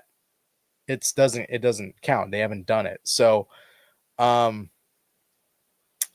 Christian Walker gives you a bump, but Houston, you're a D because you added one component that you didn't lose. You didn't really need last year. You know, John Singleton did a decent job there. Jose Abreu was a disaster. So you upgraded first base, yes. But you lost Tucker and you lost Bregman. And that is, you haven't filled that yet. You haven't filled that. And you also you're sitting on money at this point. You really are. You just got someone to buy your stadium, an AC company from overseas. So they have money. You have money. You're not spending it, which is fine with me as a Mariners fan. But you can say I'm biased here, but it's Christian Walker's a good ad. But at 34, even though I wanted him on the Mariners, I would not give him a 3-year deal. I give him a 2-year deal, and that's it. Maybe 2 years, 50. And I know it's an overpay, but it's 2 years and you're not obligated, or 3 years with 2026 club option. That would be something reasonable, but you didn't. So we'll see. We'll see what happens, but I'm giving them a D. They're a D. They're not super great.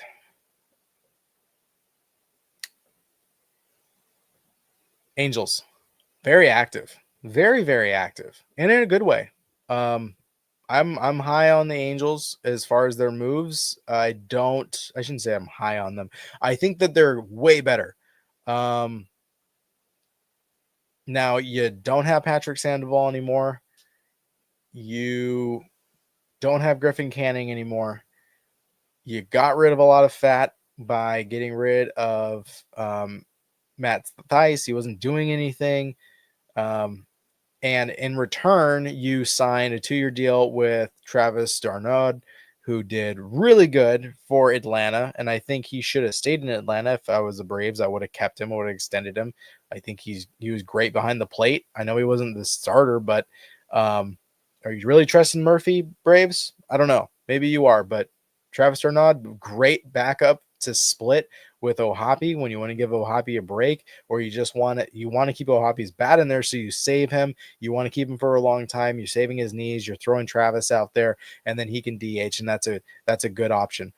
I was very questionable on Kyle Hendricks. Not very good pitcher anymore. He's been bad for quite a few years now. A 1-year, $2.5 million. I called it from the beginning. I still believe it. I think is a lottery ticket. If he does really well, and depending on where the Angels are in the division, because the AL West is wide open, if they're not really in the chase, and I mean like seriously, probably going to take the division or almost probably number 1 or number 2 in the wild card, Hendricks is going to get flipped if he's doing well. Bring in prospects. They're not going to make the same mistake as they did with Ohtani. I think it's a bit of a do-over. I think he's a lottery ticket. They also signed Kevin Newman for shortstop. I think it's a good backup option. He has a club option in 2026, so very team-friendly. 1 year. It's a weird thing. It's 1 year, $2.75 million with a club option for 2026. So I guess it's 2 years, but I don't know exactly what that means, because normally it's a 2 year with an option within it. So they added another shortstop. I think that was a good one. They let's see here. So Patrick, yeah. Yusei Kikuchi, that was another one. Wow, you spent a lot of money. For a guy who has not done well consistently, you spend a lot of money. Do I think it's bad? No, because if he does perform like he did in Houston, you just nabbed yourself a very good deal for a very good pitcher. Yusei Kikuchi is a 3-year, $63.675 million contract. The fact that he's a lefty, and you kind of need that, I think, in Anaheim, personally. To me, lefties are better to have there. You saw what Tyler Anderson did. Yusei Kikuchi, great ad for them. A lot of money, though. But who cares? Who cares about how much money you spent? You filled the holes that you got rid of. Griffin Canning's gone. Kyle Hendricks lottery ticket. I want to see what you're going to do offensively. Jorge Soler, good. I mean, a decent ad bat, permanent DH, right? That's my guess. Maybe Mike Trout comes back. Angels, you're going to get. I want to see some more offense. You got C. You need more offense. You got pitching, kind of. You lost pitching. So you don't have Estevez. You don't have I guess Ben Joyce is going to be your closer, but what about your setup guys? Like, what are we doing here? Angel fans are going to be like, well, we have this guy, this guy. Okay. They're not amazing. So I'm giving you a C because it's not bad, but you have a lot of holes to fill still. And there's been a lot of talk about Taylor Ward. I really don't think he should be going anywhere. Rengifo, possibly. I think you need someone to take over at third base and just bench Rodon's ass for the whole season because you're paying him, but you're better off winning games without him on the field or at bats. So that's just my opinion. Mariners. Not a thing. You've non-tendered. You've traded for cash for Austin Shenton, who was a former Mariner. Never played that I know about in the bigs with us. As far as I know, he is not a 40-man roster guy for the Mariners, so I don't even count that. I don't want him to be your third baseman, our third baseman. I don't want him on the field as our third. If he's our starter, this is a freaking disaster on the Mariners front. And it already feels a bit rough. I just want them to do something more than nothing. They claimed Rapasso off the waiver wires. Cool. That does nothing. Jacob Nottingham. So they pick up 2 catchers in the last week. And Nottingham was also on the Mariners in 2021 and was released to clear space. Now we brought him back. Like,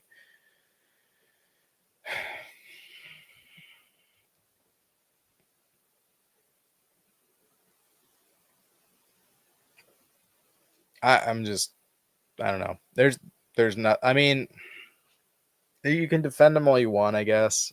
Like, Santana was not worth the money he was offered, and he decided to go somewhere else anyways. And then you have missed out on Naylor. You could have beat that deal. I don't know how you missed it and how Arizona got that, but you missed it. So I guess they just love Cerrone or whatever his name is. Yeah. So that's all I have to say. My team is okay. Rangers, last of the AL West. I just made a video on this. I would say go check it out on YouTube. I'm talking about Kyle Higashioka. I think that was one of the biggest ads. Now I understand they got rid of Nathaniel Lowe yesterday, or was that today? To the Nationals. I already talked about it, but they added Jock Peterson, 2-year, $37 million contract, lefty bat. I think he's going to be great in Texas. I think that was a good ad. Robert Garcia was a trade for Nate Lowe. He's only costing $800,000. He's 28, but I don't know. His ERA being a 4.22 last year, he's just not great. I guess it's just maybe this is an attempt to replace Kirby Yates because it doesn't sound like they're going to be adding them back. So that was a big loss for Texas, and they didn't have a great year last year. But Yates, he was good, man. He was really, really good. They also traded and got Jake Berger. That's probably going to be their DH. What are they going to do at first? I should know the answer to this. I feel like if Jonah Heim does not perform, Kyle Higashioka is going to take over. He's got a 2-year, $13.5 million. That's a contract. It's a contract for someone who can potentially be the first baseman. And Higashioka, I think, has proven himself as a pro, especially with the catcher and defending. So if Jonah Heim doesn't wake up, Higashioka is going to take that job. Jake Berger for DH, fine with me. I'm trying to think of who else they would put at DH. Can't think of anybody. They need people to stay healthy, though, also. Dane Dunning signed for a 1 year, $2.66 million, avoiding arbitration. Good for him. That's a good keep. David Robertson declined his $7 million mutual option with Texas. So there's a loss there. They re-signed Nathan Eovaldi. And how much was that contract? Not seeing it here. Sonny has that. You can put that. Oh, here it is. 3 years, $75 million. So quite a bit of money. Yeah, I think Eovaldi is really good. It's good to bring him back. So they've upgraded their catcher, I think, personally. People aren't going to agree with me. I know he had a great year in 2023, but last year was bad. And the fact that they picked up Higashioka, I think that was a major letdown for Padre fans, because that was one of the pieces to the Soto deal that they should have hung on to, in my opinion. Yeah, they got Hauser for a minor league deal. Medina got signed as far as a relief pitcher. I don't know what they're going to do with Jock Peterson and Jake Berger, because as far as I know, Josh Young is still their starting third baseman. So I'm not sure what's going to happen there. Maybe Jake Berger's going to move over to first base. We're going to have Jock Peterson play first, because you don't want Jock in the outfield at all. So where does that lead me with Texas? I'm going to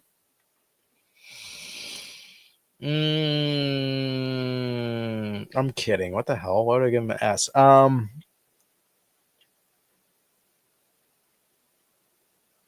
DeGrom's coming back. I'd give him a B. I mean, they're bringing back the guys they need. They don't really have any holes. I'm a little off on this one. I'm not entirely sure where to put them.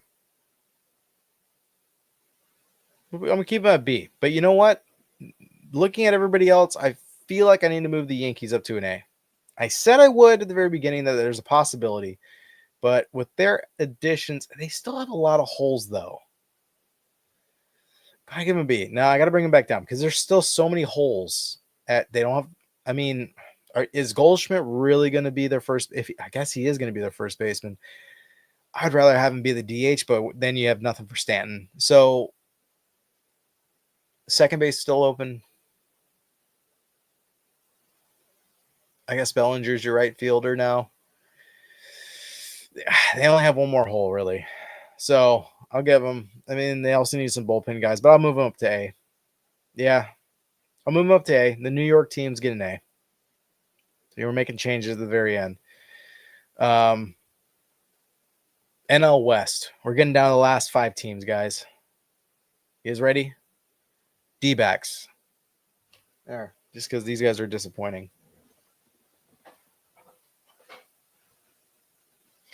Merry Christmas. D-backs, D-backs, D-backs. You just got Josh Naylor. Getting tongue-tied. It's 9:43 Christmas Eve. Christmas is almost here, everybody. Like the video right now if you're watching on YouTube. And like it, because it's almost Christmas.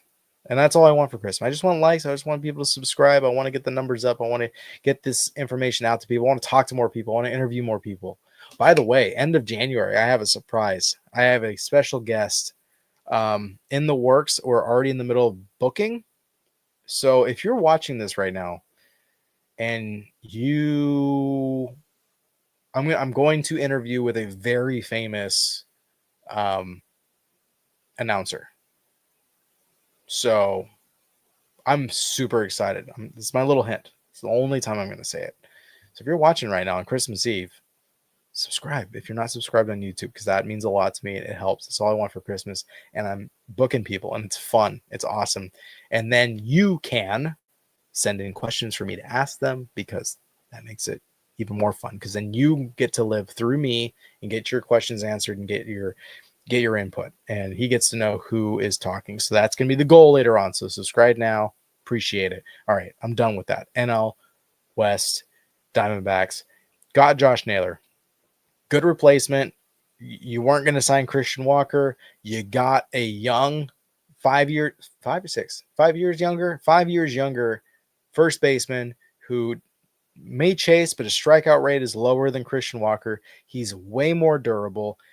Yeah, you get him for 1 year, but guess what? You have a chance of extending him for even longer. Did you lose Jock Peterson? Yeah, you did. But I think Josh Naylor is just as good. He's pretty decent defensively. He's not going to be as good as Christian Walker, but you're paying $12 million for this guy. $12 million for Josh Naylor when you see Houston pay $20 million for Christian Walker, and he's going to hit just as many home runs.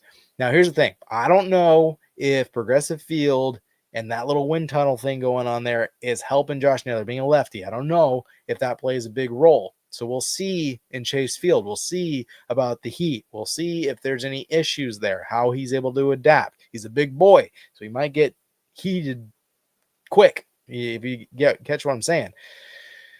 Okay. That was a big win.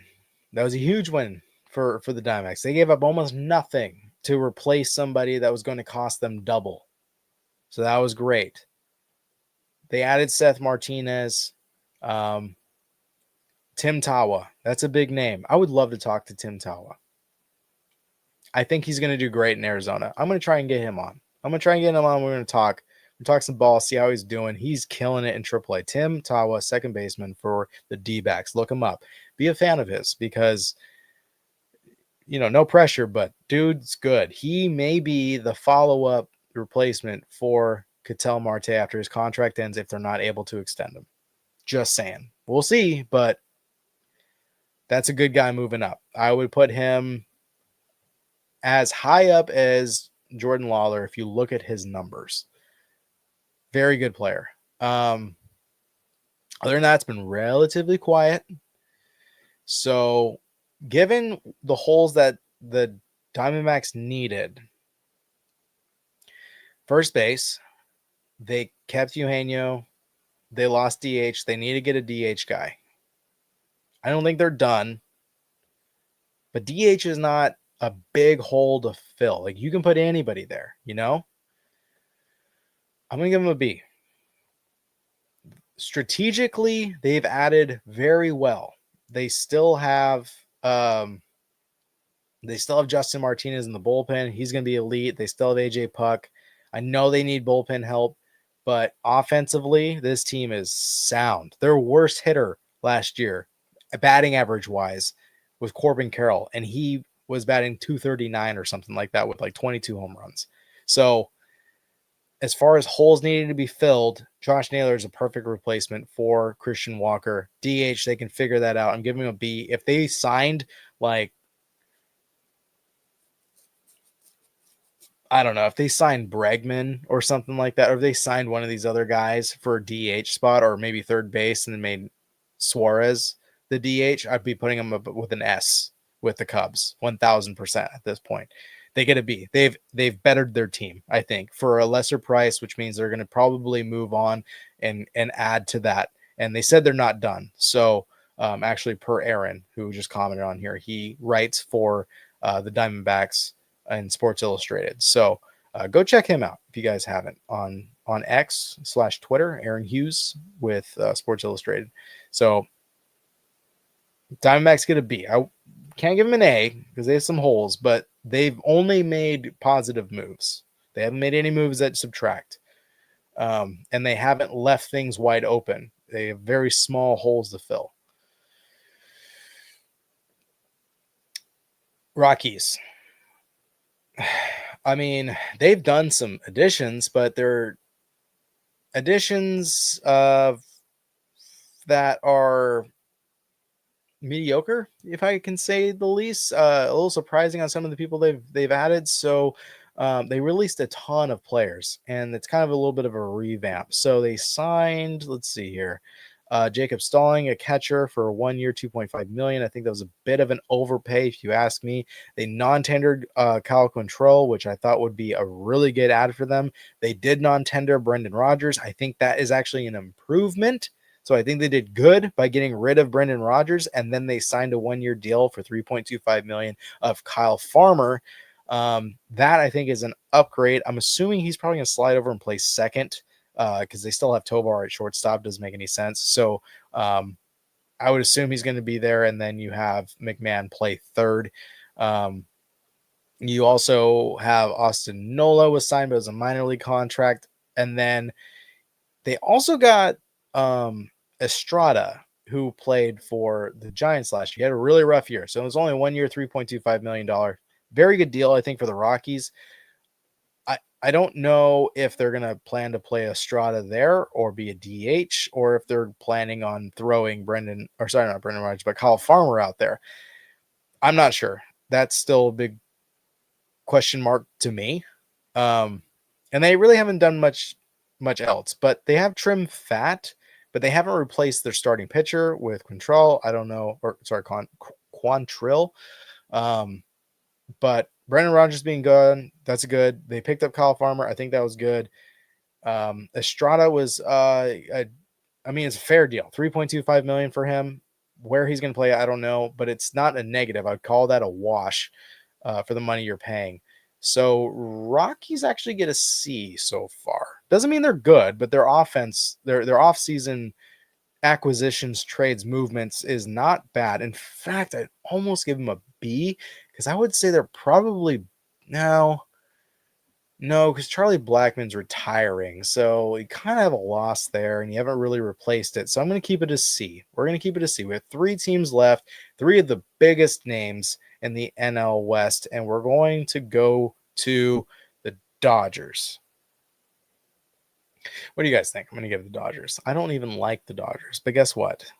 I can't deny a team that's going hard in an offseason. Here's the thing. So I want to look at this because as far as I know, they haven't done anything with him, and it feels a little off. They haven't. The Kershaw declined a $10 million player option. So is he done, or what's going on there? Or is he going to become a coach? Because I don't know what's going on there. So you lost Kershaw, not really a big loss because he's been gone for a while. The Dodgers kept Miguel Rojas. I think that was good. Even though you're going to have Mookie Betts out there, it's good to have a backup. They haven't brought back Kike Enriquez. Maybe the comments on the media thing bothered them. I have no idea, but he was a stud for them in the offseason. They signed a 1-year deal with Dustin May. Tony Gonsolin's coming back. They got Giovanni Gallegos for 1 year as well. A lot of 1-year deals. They did the big signing for Blake Snell for, I'm going to guess, like their number 3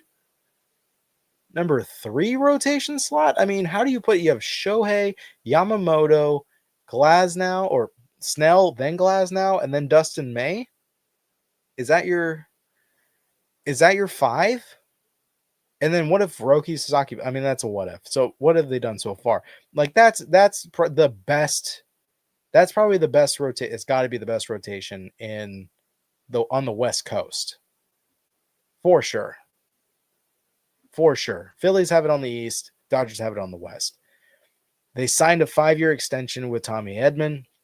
Huge addition. He probably can play in the outfield. It's going to be great if he needs to. He can come in and play shortstop, or if something's happening defensively with Betts, he can move in. He's just very versatile. Then they get a left fielder, Michael Conforto. 1 year, $17 million. Another 1 year. Excellent. I think this is a great signing for them. Would I have chose Teoscar Hernandez over him? 1,000%. But you're probably saving about 10 mil. But I don't know if that really matters because it feels like the Dodgers have an unlimited budget. So with that said, Conforto, I think, would be great, but I think you should have got Teo back. I think Andy Paez is great in right field. Keep him there. Yeah, I'm a little confused on the Michael Conforto one. Not a bad signing, but I think you should have, given your money situation, which is non-existent, especially spending $100 million on an underground clubhouse on both sides during this offseason. Yeah, that's happening. You can get Teo, and you should have got Teo because he was great for that clubhouse and it seemed to work. And when something works, don't change it. You're changing it. So I'm being critical there. You signed 2-year extension for $22 million with Blake Trinan. Great. He was awesome in the playoffs. He's a clutch relief pitcher. I mean, you don't need much else. And they haven't done much else. And whatever they're going to move to next, they don't. What's a hole? They don't really have a hole. If they do a trade, it's just going to bolster this team even more. They're already a juggernaut. So far, I would say that have they upgraded everywhere? Yeah. I'm going to put them in the S tier because their pitching has gotten significantly better in the rotation. I think their offense is just as good as last year. With or without Teoscar Hernandez, I almost want to put him in an A because I feel like it's a loss, but I feel like there needs to be a buddy up here with the Cubs. The Cubs are doing amazing, and I think Dodgers are doing amazing as well. I would you move the Mets up here, but they have holes. They do have holes. These two guys don't. They don't have holes, really. They have too many players that are way too good. So there we go. Last two, my Padres. My Padres. My Padres. It's been dead. Like real dead. Yeah, the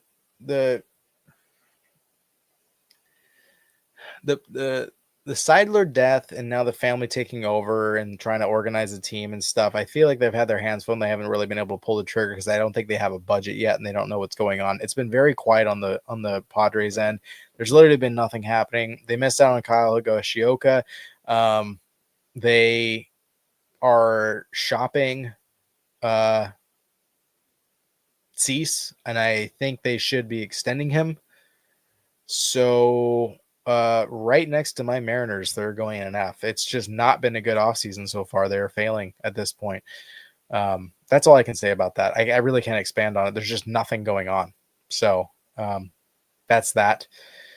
Last but not least, San Francisco Giants. The Giants. Oh boy. Talk about trying to put some stress on the Dodgers. Am I right? Yeah.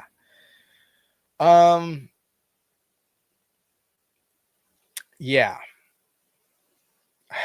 Let's go through this. Signed a 1-year deal with Mikey Yastrzemski. Going to bring him back to be the right fielder. I think that was a good move. I think he's going to be good. Avoided arbitration. So he's on board with what he's getting paid. He's happy there. They picked up a minor league contract with Max Stassi, or Stassi, how you say that. And then they signed a 7-year, $182 million deal, the largest contract by the Giants since Buster Posey. And ironically, Buster Posey is the one who offered this contract to Willy Adames coming over from the Brewers. So that gives him a pretty stacked infield. Are they done? I don't think they should be done at this point. I wouldn't give them an S or anything or an A. I'm probably going to give them a B. You extended Matt Chapman, so that's good. Your third base is taken care of. You got the big signing at shortstop. Your pitching is, I guess, struggling. Trying to see. You have a $25 million contract with Robbie Ray. I guess he'll be able to play the full season, but he's going to be 33. So will he perform? Young Ho Lee will come back. So you're pretty good there, 26, but he was injured. And then Willy Adames coming in. That's huge. You got Logan Webb, Robbie Ray. You don't have Snell anymore, so you lost him. And Keaton Wynn, Trevor McDonald, and Kyle Harrison. I mean, Landon Rope, maybe he's ready to take that step and be a starting pitcher. Hayden Birdsong needs a lot more work. You need another pitcher. So maybe Corbin Burns, but you're not there yet. You haven't signed him. If you did, I'd be giving you an A. If you signed Corbin Burns already, you replace Blake Snell with a pitcher that I think it can do just as well, especially in that stadium. And I think, even though I want Corbin Burns to go to the Red Sox, after the Red Sox just did the signing with Walker Buehler, I think Corbin Burns now is going to the Giants, almost 100%. I don't think he's going to the Blue Jays. I don't think anybody wants to sign with the Blue Jays because their house is a mess, and nobody wants to live in that mess right now. The Giants, pitcher-friendly park, Corbin Burns can get his money. Sign a 4 or 5 year deal. He's still young enough. Yeah. So this, ladies and gentlemen, is my Christmas tier off-season rating. Oh yeah, it's my, you say not fair. No, it's my Christmas ranking. This is off-season to Christmas. It's not the end, but as of right now. So I see you in the comments saying I'm getting all mad about this, but this is as of now. What teams I rank as of what they've done during the offseason from November 3rd to today, to Christmas Day. I haven't checked X recently. Let me refresh this a little bit. Let me see. Maybe there's been a move. Has there been a move? Maybe there's been a move. What do we got? Do we got anything? I got nothing. It's dead quiet. Dead quiet on X. Everybody's asleep. Everybody's out with family. It's 10 o'clock Christmas Eve. So yeah, this is what I have. It's not supposed to be fair, but it is judgment based off of up to Christmas.